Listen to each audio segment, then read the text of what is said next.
Okay, so now that I've got a captive audience, I'm going to show you my children. I'm not kidding.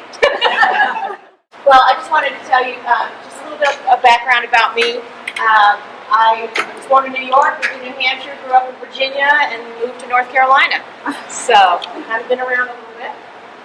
That's my husband, Jay Rayo. I don't know if you're in the running scene, you might know him. He runs a lot of different races. And everybody pointed out that he's in the front, and I said, well, that's because it's the starting line. Together we have 7 children. I have 4 and he has 3, so we consider ourselves the Brady Bunch plus 1. My oldest is Rick, and Rick is a graduate of Virginia Tech, a chemical engineer, and he's lived in Delaware, working for DuPont, and then they just recently moved him to Corpus Christi, Texas. He's married to his high school sweetheart, Allie. Our next son is Joe. Joe graduated from Georgia Tech, and he went to North Mech IB, graduated from Georgia Tech in 3 years with highest honors in computer science. And about 2 months ago, he sent us a text that said, I'm moving to Australia. Wow. So he moved to Australia. He got a job offer he couldn't refuse, so now he lives in Melbourne and absolutely loves it. But he did call this weekend and was a little bit homesick. So, but the company will pay for a round trip back to the States once a year. So, awesome. And we have Edward. Edward is, well, a 5th-year senior at Virginia Tech. He's on the 5-year plan. He's a music education, music technology, and musical performance with the tuba major. So he's trying to get 3 majors. So that's why it's taking him so long. I'm not sure. But he's also in the Marching Virginians. He does the hokey pokey. So if you ever watch Virginia Tech football, see the guys on the field doing hokey pokey with tubas. He saw that when he was 2. That was it. That was what he was going to do in life. And that's his wonderful girlfriend, Sarah. And then we have Tony. Tony went to North Mech, and he went to CPCC, and now he's just transferred up to Boone, North Carolina. That was also sent to us in a text, I'm moving to Boone. Maybe they think it softens the blow, I don't know. He just recently moved to Boone and is going to community college up there, and he wants to go to the Naval Academy. That's his goal. Next we have Emma. And Emma is going to graduate in 3 years from Virginia Tech. She went to Cato Middle College High School and had so many credits from that program here in CMS that she was able to graduate in 3 years as well. And so she'll be graduating in May in food science. And it was 3 weeks ago she got engaged. So she's going to get married August 8th. She came home this weekend, and all we did was wedding planning. It was so much fun. I can't even tell you. All right. And that's her fiance. And he was a packaging engineer and got a job with IKEA in Texas. So I think she might be moving to Texas. We'll see. And then we have Michael, and Michael was going to North Mech, and now he decided to finish up his senior year at the Performance Learning Center so that he can take his classes online, because that's his learning style. So there's lots of opportunities in CMS, different paths for, I think all our kids went to different high schools and different options that they've done. So. And then we have Angela. Angela is a senior at Huff High School, and she's into soccer and cross country, science and math, and she thinks she's either going to go to NC State in engineering or Georgia Tech. She hasn't decided yet. So that's all my kids.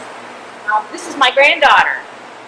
So my oldest son, Rick and Allie, they have a little girl named Evelyn. We call her Evie, and she is 20 months old, and we Skype all the time. We Skyped this weekend, and she was eating some Fruit Loops, and it was so cute because she would eat one, and then she would try to feed me one on the computer. So I would just reach, and then she'd giggle and eat it. So, but she lives in Texas, which is way too far away.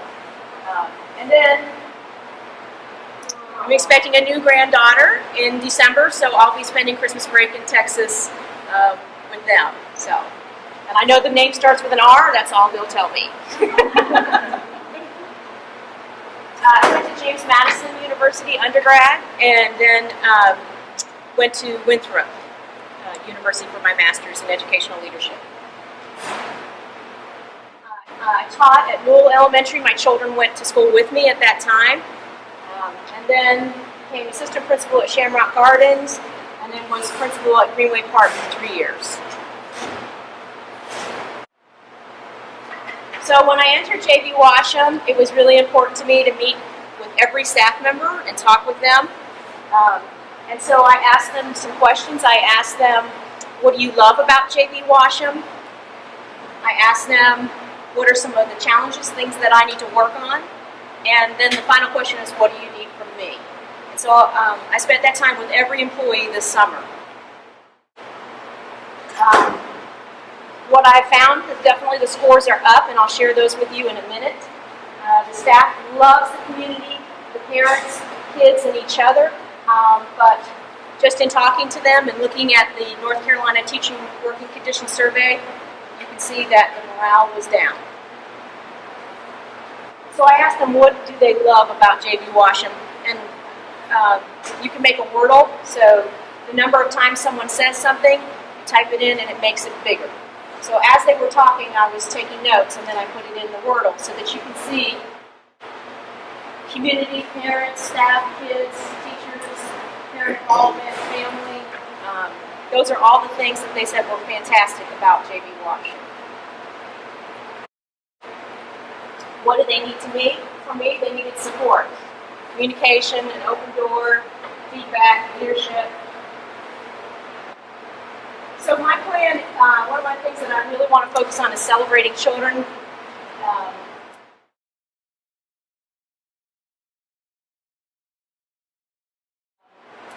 We're working on character education, and if I hadn't been here this morning, I would have been on the morning news talking about the character trait of the month, reading a story about that character trait.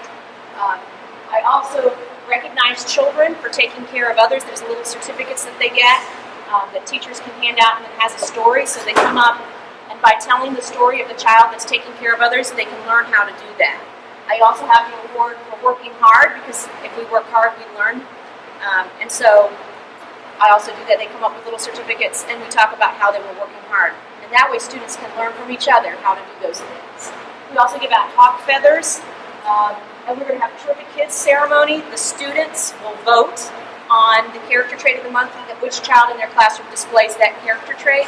And the third Friday, we will have an awards assembly just for those kids and their parents with the Kiwanis Club.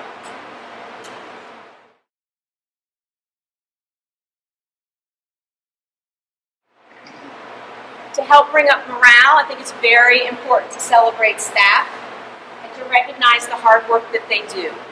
And one of the things, this is a bucket filling school. The concept is everybody has a bucket, and when we are nice, we fill our bucket and the other person's bucket. And when we are not nice, we're taking drops out of our own bucket and their bucket as well. So we try to do things that fill each other's buckets. So I don't know whether you noticed or not, but outside every teacher's door, I put up a little miniature bucket. And so what I do is as I do walkthroughs in the classrooms, I walk through, I look for positive things, I write them down a little note and put them in the bucket and fill that teacher's bucket.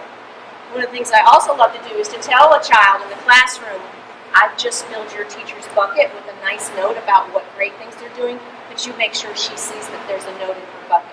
So that they're learning, they're seeing me model bucket filling. Is that something that parents can do too? Absolutely. Absolutely, you can fill their buckets. Just leave it. If you see something you like, if you volunteer, or you just come walk your child down in the morning and you feel like the teacher did something really special, just write it in a little note, put it in their bucket. And staff to staff can fill each other's buckets as well. And what about the front desk? Front desk or the front desk ladies? They have buckets as well. Yep, they sure do. Everybody, custodians, cafeteria staff, after-school program, their buckets all over the school.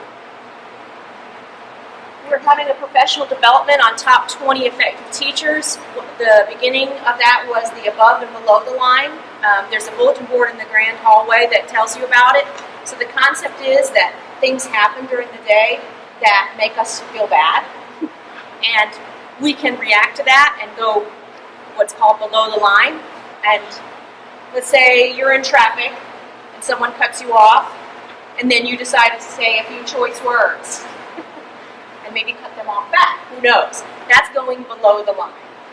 Staying above the line is where you may be upset that that person just cut you off, but you continue to act normal and just breathe through it, or whatever exercises you need to not get upset and react to that.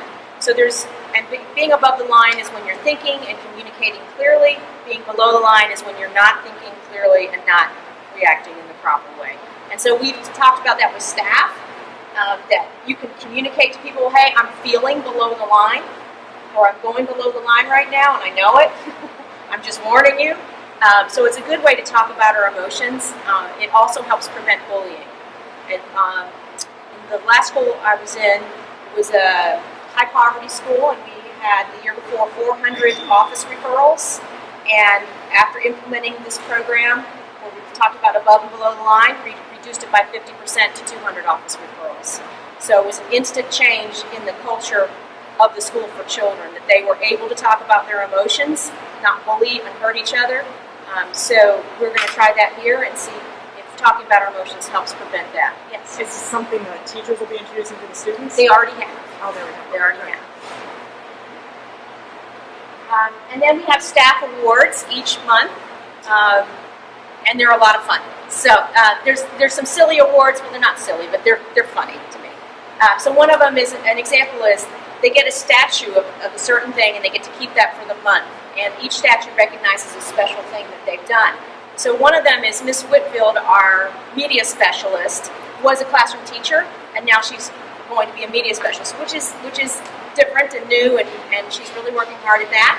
And so there's a statue of a giraffe with an outstretched neck, and it's called Stick Out Your Neck Award, and it's for a staff member that's trying something new.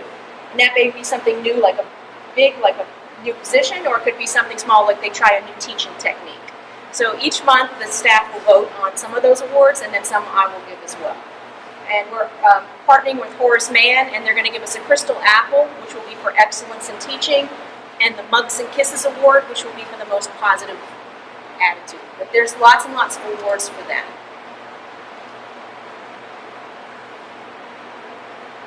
The school has shown continuing academic growth, and I want to continue that history. In our EOG math, 80% were proficient, 72% were career and college ready.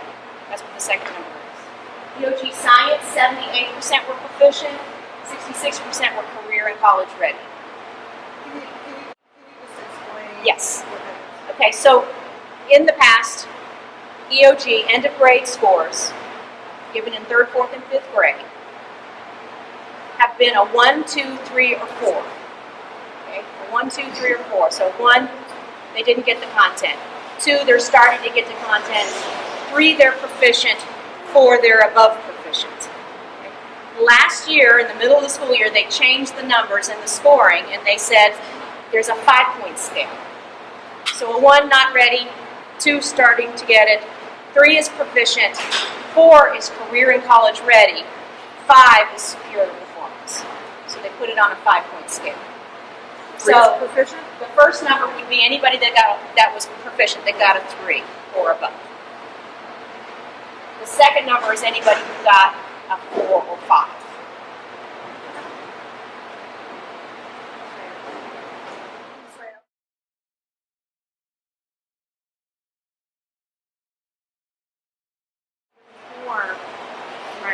Okay, so let me explain MAP testing that the whole school is going through. So that is a nationally normed test on the Common Core standards. And what it does is it gives us an idea. It's not supposed to be an achievement test, the MAP. It's supposed to be a diagnostic tool. So it would be the same as if you went to your doctor and your doctor looked at your blood pressure, took your temperature, any other tests that he would want to do, so that he can kind of try to diagnose what you need it. So the MAP test is like that. So it's going to give us some ideas whether your child needs letter sounds or more algebra or whatever it is that your child needs in literacy and math. And it just gives us like a menu of skills. So it gives us a range that your child is in, and then it gives us a menu of skills in that range that your child may need. Now, teacher judgment is also very important because you know when a child sits on a computer and clicks a mouse and has headphones on, who knows whether they're going to be paying attention and doing a good job on that particular moment on that particular day. So I would take the MAP scores with caution. It's supposed to be a diagnosis, not this is what your child has done so far. And it's just a piece of the puzzle. It just gives us more information. Does that answer your question? So we did exceed all our school improvement plan goals. So the school leadership team has their work cut out for them because they design our school improvement plan. And so they're going to need to set new goals, which is a great thing that we've exceeded them and need to set higher goals. We did exceed the growth in MAP. Our MAP, because MAP will tell us growth if a child is growing or not. And we exceeded the growth that we made in every grade level. We exceeded the North learning community. So our children are growing at a faster rate than most of the children in this area. So that was exciting. We did make expected growth for the state. The state this year, they work with a company called SAS in Raleigh. Has anybody heard of SAS? Okay. Statistics. Yes. So they won't share their methods as to how they determine what's growth and what's not growth. And they will not reveal that. But all we can do is say that our state, that's how our state is measuring us. So they can measure us by proficiency, career and college readiness, and the rate of growth. So this year, rather than just saying, if you make this much growth in this much time, you're high growth, or if you make this little, you're low growth, this year they made it a bell curve. So they took all the growth from the state, and then they said, and they made their little bell curve with the numbers. So it's much harder to get exceed, and it's much harder to get didn't meet goal. So the majority of schools are in the net growth. Some of our actions that we're taking this year, we've increased the collaboration time, the planning time that teachers have together. We've increased that amount of time. We're increasing teacher-to-teacher professional development. So the teachers in the school that already know how to do things, instead of going out of the building, we're having them present to each other so they can learn from each other what works for our kids. If they're already doing something great, they already know how to do it, let's share that. We hired a new literacy facilitator. A literacy facilitator is a coach, a literacy coach. So what they do is they're non-evaluative. They do not evaluate teachers.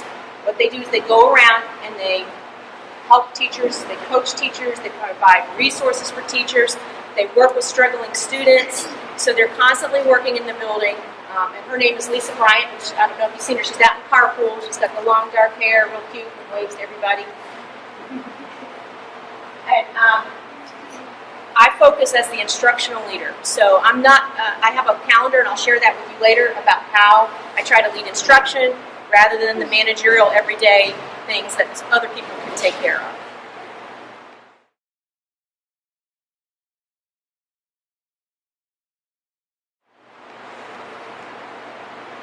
So let's take a moment to talk about safety.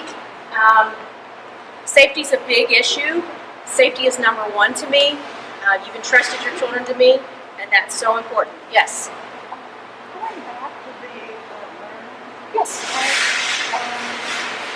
one thing I would like to see, and I don't know if other people would like to see this, that's a system that has a workshop on how to help a child. Absolutely. Can you repeat your question? With reading and reading problems. She would like parent workshops on how to help your child, particularly with reading. Yes, we will implement those. And also, I'd like to ask, Okay. So the question was, have we been cut on staff? We have been cut one teacher simply because our enrollment is lower. That's it. We thought we were going to lose two teacher assistants. Those positions were on hold. We were just given permission to go ahead and hire those two positions. One of the ladies just came today. She's fantastic. She was a student teacher here last year, so she's a certified teacher, but we get her as a teacher assistant. We've hired another one, and she's going through the HR process. So we have not been cut on teacher assistants. The legislator was thinking about taking the teacher assistants and using that money for teacher raises, and they chose to do it a different way. So that did not happen. We do have in the master schedule an intervention and enrichment time, and that time is when teachers can use that time for those children that need to be challenged, to be pushed forward, and those children that need assistance to be given that extra push that they need. And so that's built into our schedule. And we gave every grade level a teacher assistant, and the teachers work together to plan how that teacher assistant is going to be used. And then we have 2 extras that just came in, so we'll be moving them into wherever the need is. Did I answer your question? Okay, great. Okay, so safety. CMS has started a safety program, and there's constantly this tension between safety and access. So I want to reassure everybody here that I want you in the building. I want you here. What I don't want is evil to come. I want us to have protections in place from that as much as possible. So what we have now for the main building is we have a buzz-in system. So you'll stand in front of the camera, press the button, and the secretaries can see you on their telephone, talk to you, and buzz you in. We have cameras. They're not up and running yet, but we've been calling every day saying we need the cameras up and running. There's about 25 cameras that will be throughout the campus and on the outside and inside. You'll be able to see them in the flat screen TV in the front office, and I'll be able to see them from my computer as well. We need everybody to check in. We have the lobby guard system, which has been feeling like it's been preventing parents from coming into the school, and that's upsetting to me. So we called the head of Safe Schools out on Monday. He came in. He reduced the number of questions that the machine asked to speed it up. The other thing is that we ordered, it's like I don't know if you know the Harris Teeter Vic cards, the little scan cards. It's a plastic card that goes on your keychain. Let me show that. Key fob. So it's got a barcode, and all you have, the first time you get it, you'll just go on Thursday, they're coming on Thursday, you go to the front office, you'll request one if you're a frequent visitor. The first time you'll scan it, it'll ask you to type in your name, birthday, and it'll take your picture. From then on, all you'll have to do is scan, and a badge will print out immediately. So it'll be a lot faster if you are a frequent visitor and you want to walk your child down, or you want to visit or volunteer, that you can do it much faster with the key fob. You can also take a picture of this with your smartphone, and you can just scan your smartphone as long as you have the barcode. And what the system does is it runs a background check. It is looking for violent offenders and sexual predators. So I think it's really important that we check who's in our building and we know who's in our building. And just because they passed one day doesn't mean that they're going to pass the next day. So that's why we have that in place. We looked into getting a second computer. The license alone is $2,500. We would also have to purchase a CMS computer. We would also have to purchase an internet drop and an outlet, because it all has to be separate. So that would be in the thousands of dollars, but we feel like if we're going to try the key fob, which is $1 each. If that doesn't, which is, if you add up all the kids, that's $1,000. So we're willing to put that in, see if that works. If that does not work, we may do a fundraiser for that, for the second kiosk. We did put our name on the list requesting a second kiosk, but CMS said there's no funding at this time, but if funding does come available, that they might fund that. Yes. So the new one will be available Thursday. Yes, if you'd come in after the bell, after 7:45, after the front office has calmed down, and be patient with us, you can request one, and then you go through the process where you get one. All you have to do is your name, your birthday, and it takes your picture, and then from then on, it's a scan and go. Is that? All right. All staff has IDs, and these also have they're a key fob as well. So there's some scan plates on some of the doors that the teachers use to scan in and out. And then we have the blue card, which is really, really important. I hope everybody here has filled out a blue card. When we have an emergency with your child, we go to the blue card. If there's a health incident, an injury, anything like that, something's happened to your child, we go to that blue card and we start calling all the numbers. So the more numbers, the better, because you just never know when you might not be available. So all the people you can put on there, grandma, great-grandma, anybody that might be able to come and help if something has happened. It's really important that we have that information. And if that information changes, that you let us know as soon as possible. We have plenty of blue cards. We'll fill out a new one if your information changes. If you'd like to volunteer, you can go to cmsvolunteers.com, and there's you just fill out the information. You will need a driver's license to register for that, and then you can volunteer. And it does a more extensive background check, and depending on anything in your history, it gives you a level of clearance. Level 4 is the clearance that you would need to go on field trips and things. And the front office gets an email when you pass your background check, saying that you can now volunteer in the school. Any questions on safety? Yes? Our children have ID cards. Why do they have ID cards? Students have ID cards, first of all, so that they can scan for their library books. They can also scan for their lunch. And not to be morbid, but if something were to happen and they have an ID on them, we can very quickly tell you where your child is. I hate to think that way, but as principal, I'm a worst case scenario gal. So they're dog tags, that's fine. Yeah, they are. They are. And it also identifies, particularly as you get up in the older grades, who's supposed to be on campus and who's not. Because we all know that some high schools and even some middle school students look like teachers or adults and you can't tell. And so this helps us know you're a student in our school. I have what's called a SAMS calendar. The SAMS calendar is a calendar that I use. It's like teachers have lesson plans that tell them how their day is going to, what their lesson, how it's going to unfold. So what I do is I have a calendar called a SAM calendar, and my calendar lets me know my day. I plan my day, and I have 2 people that I meet with daily that give me feedback on my calendar. So they're constantly pushing me, have you gone to see this teacher or this group of teachers? Have you met with them to give them feedback? They're constantly looking at my calendar and questioning me and pushing me to be a better instructional leader. And so I plan my day and I set a goal. Every month I set a goal for how much instructional time I want to spend versus managerial. And I shoot for that goal every day. And then I reconcile at the end of the day how I've really spent my time, and it lets me track with bar graphs and charts and everything that tells me who I've spent time with and what I've been doing with them. So it's a very reflective device, and it's also a planning device that allows me to know how I'm spending my time. So what the point is in telling you that is that I'm going to be in the classrooms. I'm going to be in the collaborative planning meetings. I am going to be meeting with teachers one-on-one, talking with them, giving them feedback, and celebrating them. I do want to meet with you if you have an issue, and I hope that everybody here has felt that if you've had an issue or wanted to talk, that I've been available.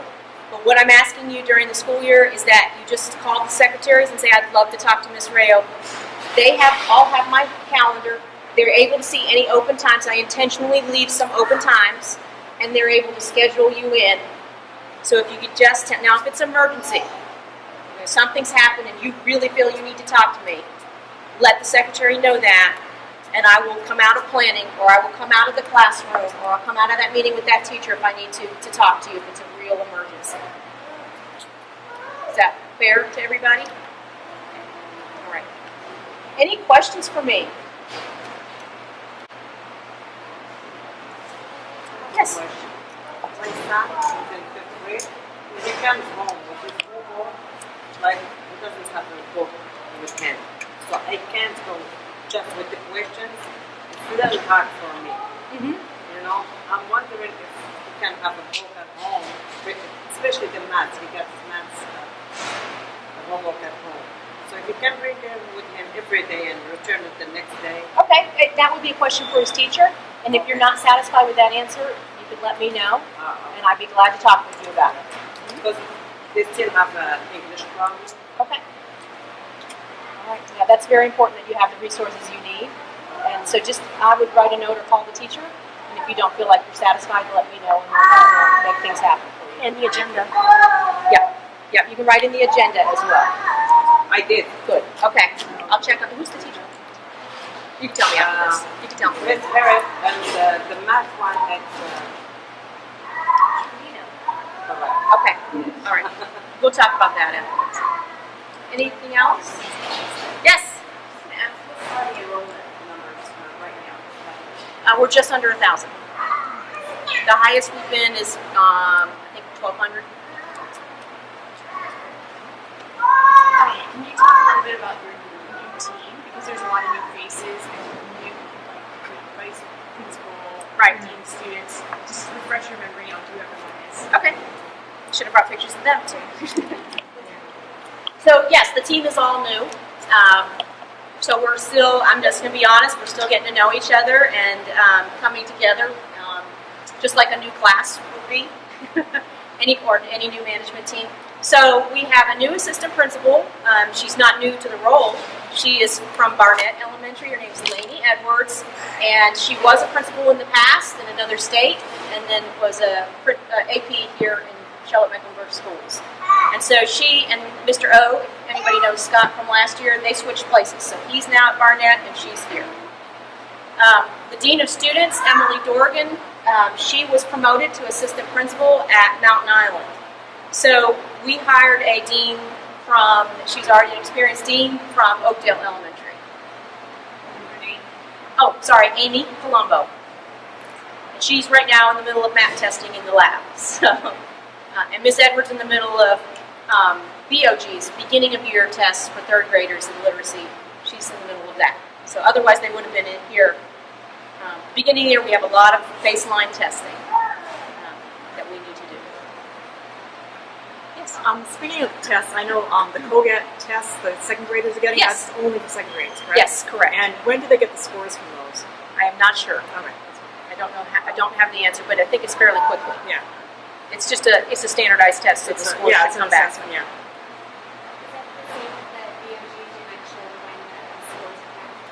Those should be very quickly too, because those we scan, I think next week.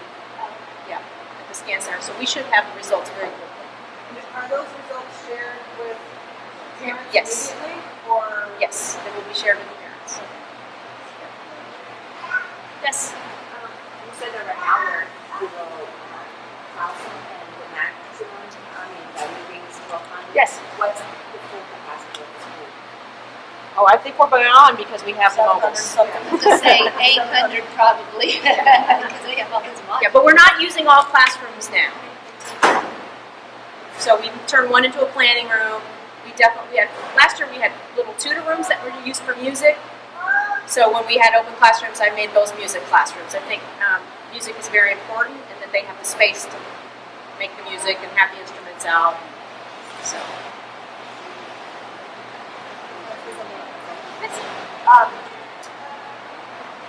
Mrs. Rayo mentioned it a little bit in the presentation. The school leadership team, SLT, every year we have parents join that committee, and so we are looking for people who are interested in joining that committee.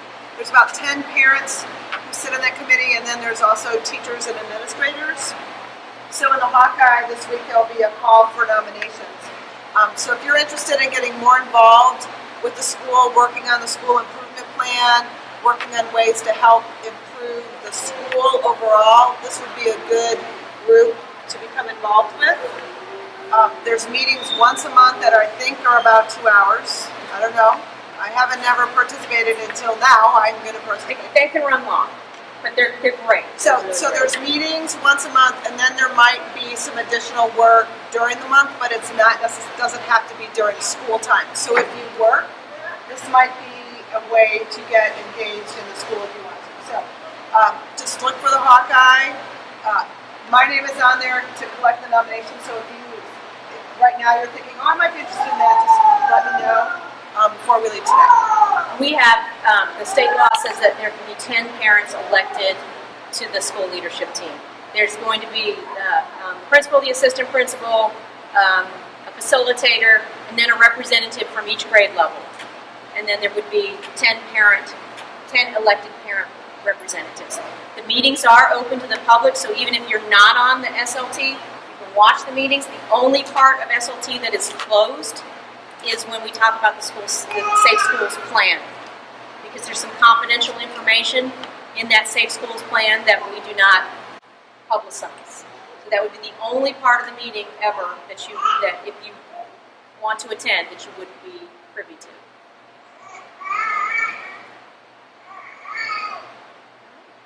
Well, thank you so much.